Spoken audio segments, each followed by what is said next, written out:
Helldivers 2 just keeps getting better. I cannot put this game down. And in this video, what we're going to do is take a look at some new vehicles coming to the game. There's also new weapons coming to the game. There's a bunch of new stratagems as well.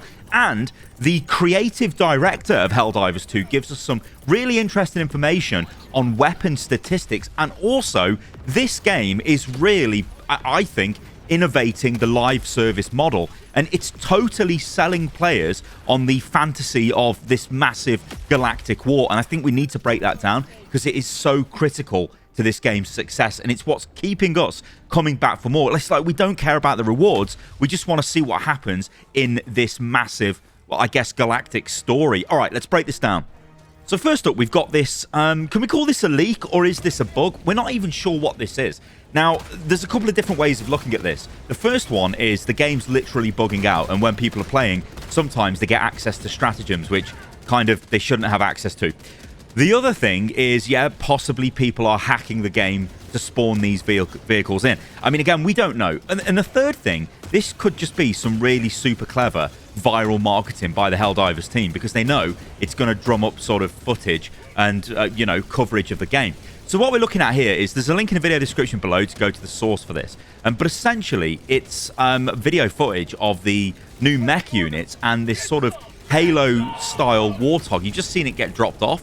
And obviously, you know, you can jump in this and drive it around. Now, this is really interesting, I think, for the game, because there's a couple of different ways of looking at this. The first one is this might actually make the game quite a bit easier, because from my experience anyway, running across the map and sort of having to get to that final objective or destroy that final bot factory or whatever the objective might be, the fact that it's against the clock is like a major component of what makes it super interesting and super sort of like, oh my god, we're really fighting to the last sort of soldier here. Whereas if you've got a vehicle, it might be a bit easy to just sort of traverse the landscape. I don't know. But as you guys can see from this footage here, the person with the vehicle is not exactly using it very well. So maybe they're quite difficult to use. I don't know. But the fact is, you're going to be able to traverse the terrain much quicker. And this, in theory, should make the game easier.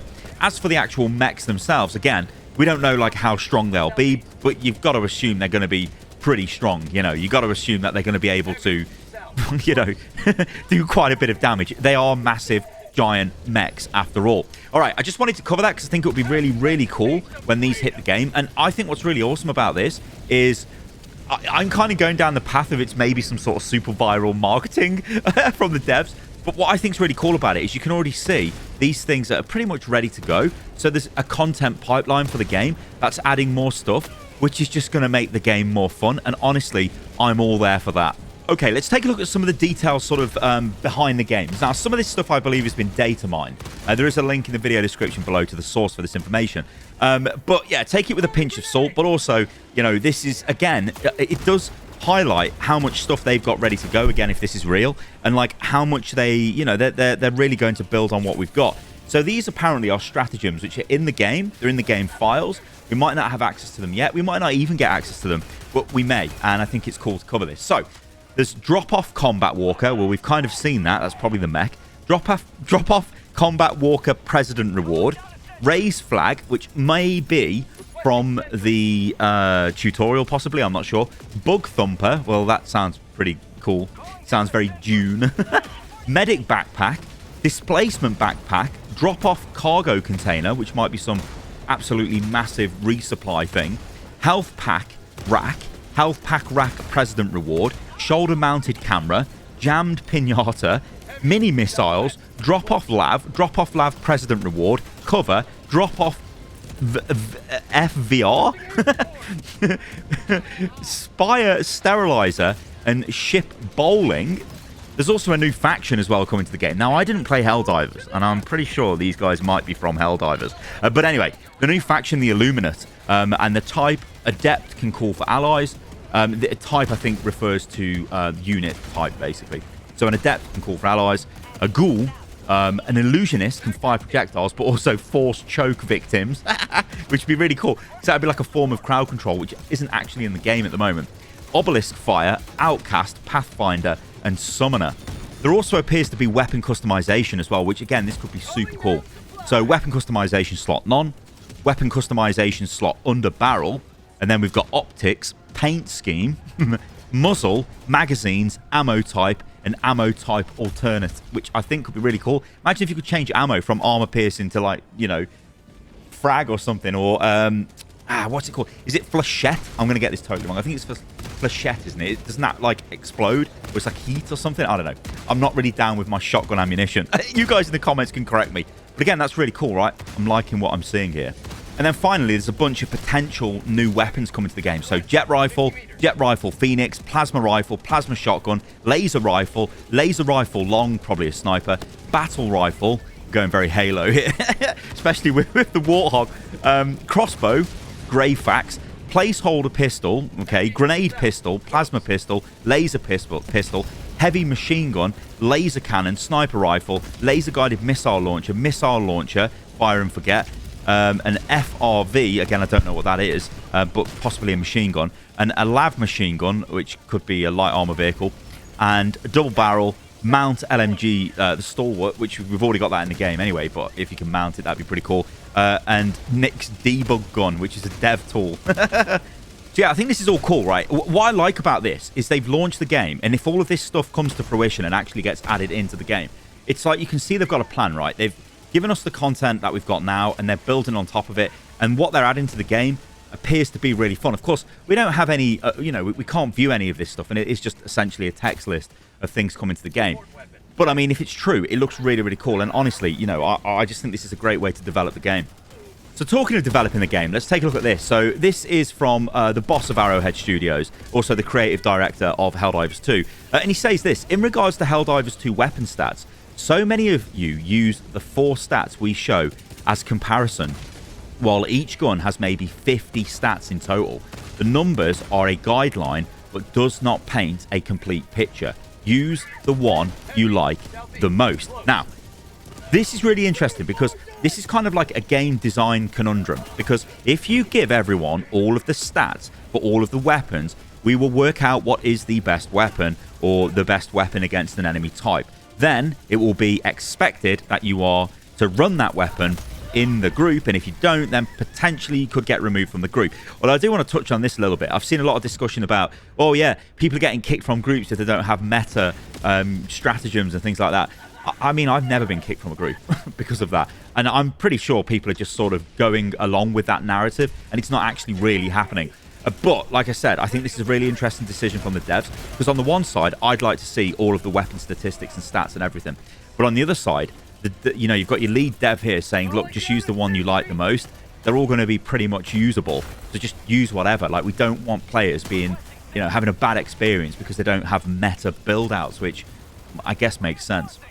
He then goes on to show us an example of this, which is really cool. So he says there was an earlier version of it. It had a second page that showed the actual ammo stats. The ammunition is what defines most of the weapon stats. Now, think of that statement. The ammunition is what defines most of the weapon stats. And then think about that leap, which could imply we're about to be able to change ammo in our weapons, which would be, you know, pretty cool, because you could use the same weapon, just change the ammo type against different enemies, right? And this is the ammo statistic UI from an older build of the game. This isn't in Helldivers 2, but it was at some point in development. This looks frigging cool. I mean, I really like this recoil simulation. Gives you an idea of the weapon. I mean, it's so good. So basically, look, you've got damage, fire rate, capacity, recoil, ergonomics. You can see there's a bunch of numbers attributed to that. But then you also get weapon stats, reload time. It says medium. Fire modes, that's probably burst and single shot. Magazines, 6 of 10. And muzzle velocity, 1,000 meters per second. This is all super interesting, and you can see you could actually move this UI. Obviously, there's no example of this given, but I think this is super cool. And again, I love this. Like, I love it when the developers are showing stuff, you know, that's been built for the game that isn't in the game, and it's just, it makes you feel more connected with the game. It's so cool, this is. I do kind of wish this was in the game, though. Maybe bring back the recoil simulation, because that looks pretty cool. Especially if they've already got the graphics for it, just add it back. It looks awesome.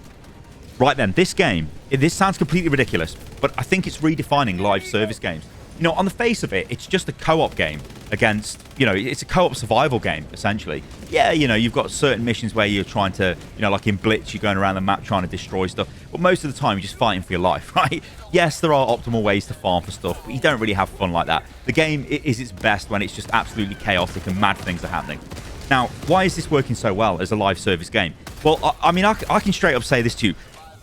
Robot Vietnam is gone. We have lost. We have been destroyed by the automatons. We have failed that major order to fight back their incursion into our space, and we're losing, right? But guess what? It's too late for that now. There's now a new order. The Terminids are attacking. We need to get over there and start liberating their planets. This is just incredible levels of live service because it's actually adapting. It feels daily. This isn't like, you know, we've all played all the live service games. We've played your Valorant, your Overwatch, your Apex Legends, and you sit there and yeah, there are cycles of development. There are weeks and months go by before new content is added to the game. This though, yeah, I know it's a PvE game, so there can be more sort of, I guess it's more sort of in tune with this type of story development. This like almost Dungeons and Dragons style, we can just change the campaign on the fly, which obviously is a much harder thing to do for a PvP game. Might have been something Overwatch 2 could have done if it actually did develop PvE, but of course it didn't, and it led us all along for the ride in that respect. But this game is definitely doing it. And the moral of the story here is, it makes you come back, right? It makes you want to check what this game is doing. Even when you're not actually playing the game, you know, you'll check the socials. You'll take a look maybe on TikTok, on YouTube, whatever, trying to see what the news is. Like, because you get these like in-game sort of news updates that the social media teams are producing for the game, and it's so cool. And of course, we all know about Joel by now, who's leading, or I guess orchestrating the Galactic War. He's deciding if, you know, a certain amount of reinforcements arrive at a planet, or the number of bots that are spawning, or he can even apparently jump into individual missions and give people stratagems, or maybe just make it super hard because it's funny, or maybe blow up people because it's funny. I don't know, but it's so good. It's so dynamic. And I think that just leads into this feeling like it's actually happening, like it's real. I suppose like it's authentic, right? Of course it's not, but it feels like it is. It feels like you're trying to keep up with the game. It's like, oh, what's happening? You know, I found myself getting a bit annoyed when I was in squads and they were doing missions against the Terminids when we've got this automaton threat and we need to go over there and kill them. What are we doing? Why are we doing these missions? It's like, come on, let's go and kill the automatons. And that, I mean, that's never really been a thing in any other game that I've played. So where does this all go and where does this end up? I mean, this is the golden question. The sky is the limit for this game. They can do all kinds of things because you've already got the stage. It's already been set. You've got Super Earth in the middle. You've got the Terminids on the one side. You've got the automatons. And even now, the story is developed to the point we failed to hold back the automatons, so they're pushing into our space. What happens if they keep pushing into the space? Will they siege Super Earth? Will there be some sort of massive last stand battle? Will there be a point like, you know, you log into the game and you literally cannot do any other mission apart from you need to protect Super Earth from some massive invasion? Can you imagine how cool that would be? Like, I don't think this is just me either, guys, like puffing some sort of like opium fumes about the game. It isn't. It's just like, wow, this feels friggin' awesome. Like, you can almost invent these things in your head, like what's going to happen. We already know there's going to be set pieces happen. We don't know what they're going to be, but there's going to be some sort of big event.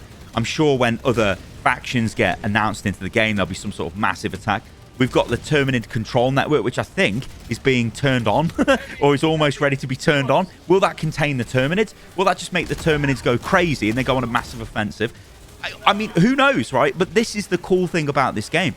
You know, it's been a while since I've played a game that's been so refreshing like this, where you can just jump in and you can play for a bunch of hours and you're not playing to unlock, you know, progression in a battle pass or to get levels. Yeah, sure, you get that in the game, but it's not like that's not the reason for you playing. You're playing because you just want a massive, like, you and 3 other people are trying to complete objectives. Sometimes you get groups that are hyper focused and they've got, yeah, maybe meta builds, or maybe they're just better at the game and they're laser focused and they're bashing out objectives. They're doing all the side objectives. We're blowing up every single different type of base and objective on the map, and we're collecting everything, and it's like, wow, this feels really good. But then you get those missions where you barely even manage to complete the mission. Maybe you don't even complete the mission, and this is a point I made in a previous video.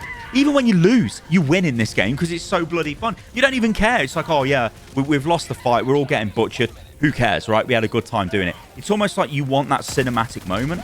And I think this goes back to the brilliance of this game, right? Even when you're losing, it feels like you're winning. That's great. They've managed to make things like friendly fire work really well. They've managed to give us this thing which feels like a live game. You know, you can look at all these games that I mentioned previously in the video. Yeah, they're live games, they're live service games, but do they truly feel alive, or are you just waiting for the next content drop to see what cosmetics have been added to the game? That's essentially what they are. This, though, is like, no, things are happening all the time. You're going to keep checking in on this game, and I think they've already cracked the live service problem of how do you keep people engaged in the game. You know, it's fine to pick up a game and play it. You don't have to play the game non-stop every hour of the day. You can jump in the game, play a bit of the game, and jump off. This game, you feel like you're actually contributing to the game. Obviously, you are in a very, very minute way because there's loads of players. But you still feel like what you're doing is contributing to it. And I guess that, again, is testament to the game's design because it's essentially making the whole player base play together, which is a very odd thing, especially from me who's played a lot of Overwatch, because it's very polarized, the player base in Overwatch is. But this is like everyone's playing together, and you seem to be playing for the same objective. And like I said about Friendly Fire, you would expect people to just be like being stupid, right? Team killing non-stop and all of that. But I have not had a game where there's been a team killing troll in the game. Yeah, I've been team killed. I've killed people in the game. I've shot people in the back with the auto cannon, you know, because I've just been like in the moment and I'm blasting away at some, like, I don't know, Hulk or whatever, and I just blow my own team up because I'm just an idiot. You know, these things happen, but it's part of the game and it's fun. Anyway, all right, guys, thank you for listening and watching the video. Yeah, if you're enjoying the game, do let me know about all of this stuff in the comments below. I mean, I actually cannot wait to see what they add to the game next and what they do with the story. It's so much fun. All right, guys, I've been Stylosa, and I'll catch you lovely lot on the next video. If you did enjoy the video, do like the video and sub to the channel for more stuff. And, yeah, we'll just see what happens. Catch you on the next one. Toodaloo.